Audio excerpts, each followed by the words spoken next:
He boarded the plane like any other passenger, quiet, polite, just another face among hundreds. But the moment he stepped into first class, the whispers started. The pilot frowned, the crew exchanged uneasy glances, and one voice cut through the silence. "You don't belong here. Go back to coach." He didn't argue, didn't raise his voice. He simply looked at them and smiled. Because what no one on that plane knew was that before they reached their destination, this teenager in coach would be the one deciding their future. Jamal wasn't just another teenager with big dreams. He was the kind who turned them into plans.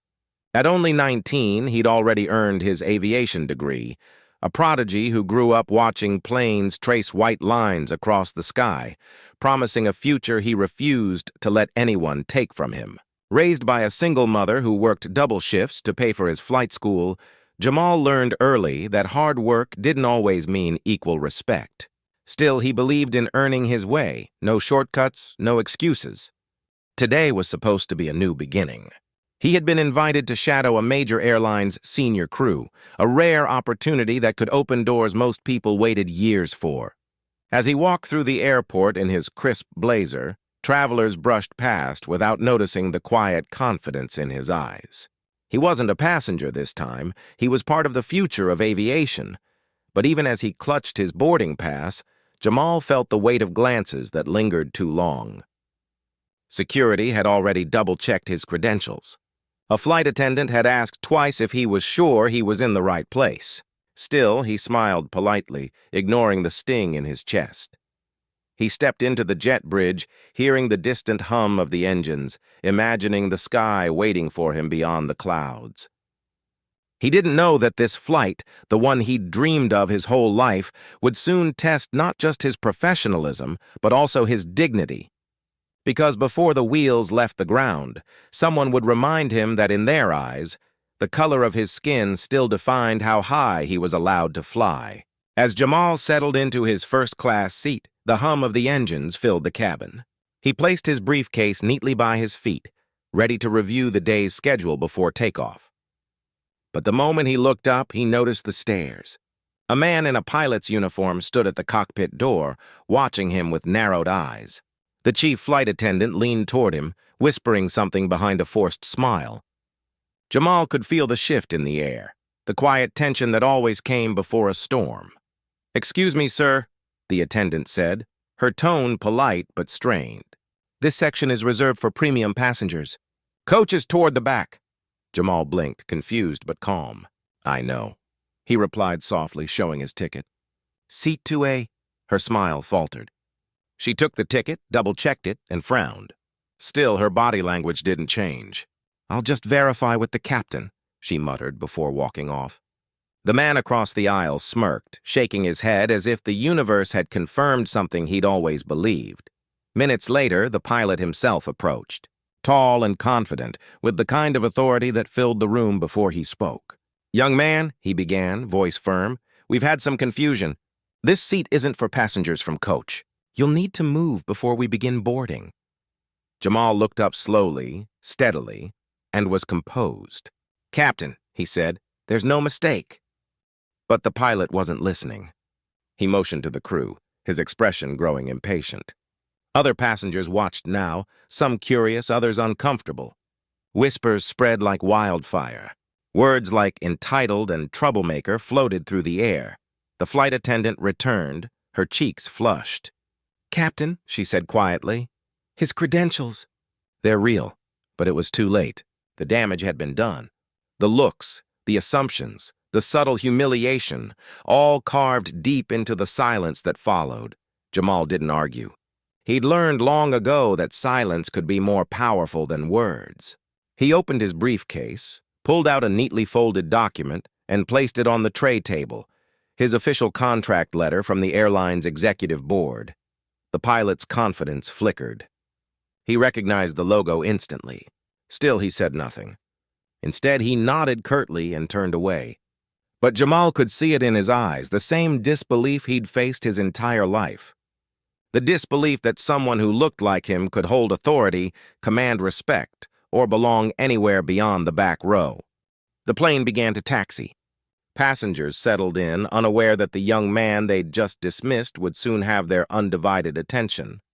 Jamal exhaled slowly, gazing out the window as the runway lights blurred into streaks of gold.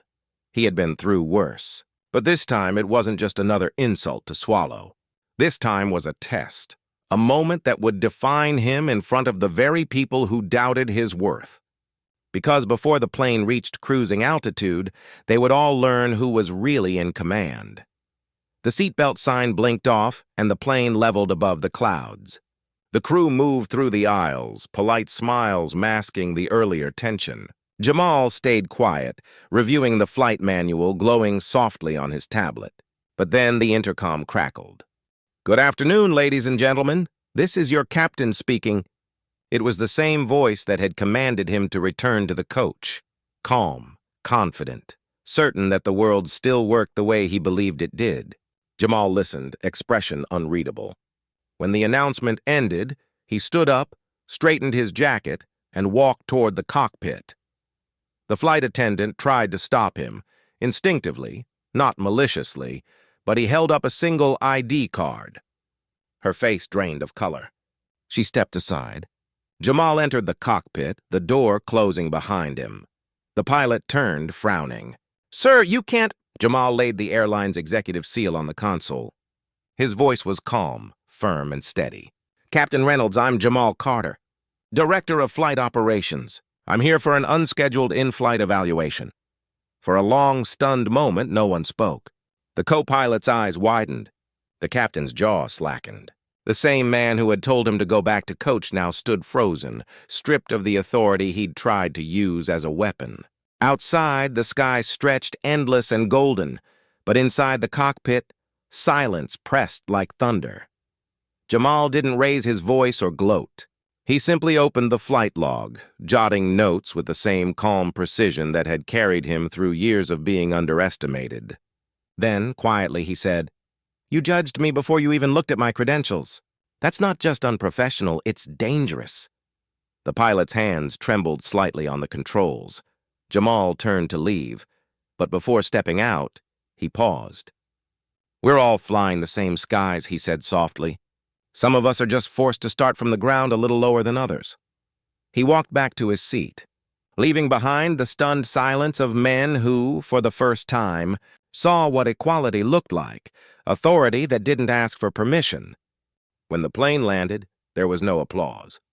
The passengers filed out quietly, some avoiding Jamal's gaze, others offering awkward nods that tried and failed to say sorry. The pilot lingered near the cockpit, his once confident posture now replaced by silence. He finally muttered an apology, but Jamal didn't need the words. He had heard them before in different forms from different faces. Apologies don't erase patterns, they just expose them. Outside, under the open sky, Jamal paused by the runway. The same sky that once felt endless now carried a weight he knew too well. But he also felt something else, a calm certainty that he belonged exactly where he was. Not because someone allowed it, but because he'd earned it. News of the in-flight incident reached the airline's board within hours. There were meetings, statements, and polished promises of training and awareness. Jamal had seen it all before. But this time, something shifted. The crew who had doubted him now spoke his name with respect. The passengers who had whispered now shared the story online, some out of guilt, others out of admiration.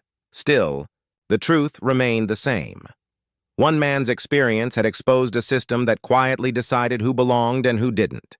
That night, as Jamal stood by his window, watching a plane cut through the darkness, he thought about his mother, the woman who told him to keep his head high even when the world tried to bow it for him. He smiled, not out of pride, but out of purpose. Because this flight wasn't just about one man being underestimated.